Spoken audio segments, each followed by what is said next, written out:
Hello বন্ধুরা, কীরকম আছো? এই যে আমাদের ইটানগরে প্রচুর বারিশ হচ্ছে। এই যে এতক্ষণ সকাল থেকে তো ভালোই ছিল, একটু আগে এই যে বারিশ শুরু হয়ে গেছে।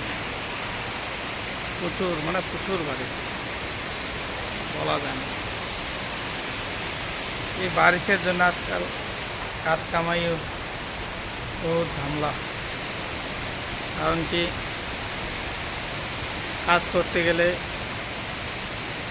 বৃষ্টি হলে ঝামেলা হয়, বৃষ্টি না হলে তো ভালো। এই যে দেখো, এইটা আছি আমি তোমার গোম্পা মন্দিরের পিছনে। একটা বন্ধু ডাকছিল, এবার আসলাম।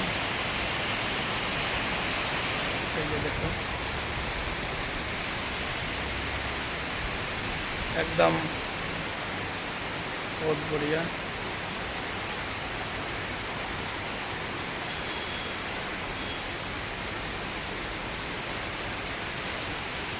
পুরা বৃষ্টি,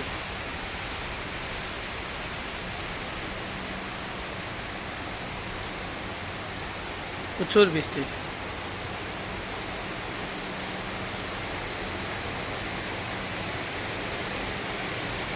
এত বৃষ্টি মানে বলা যায় না। দেখো, ঠিক আছে তাহলে বন্ধুরা, সবাই ভালো থেকো।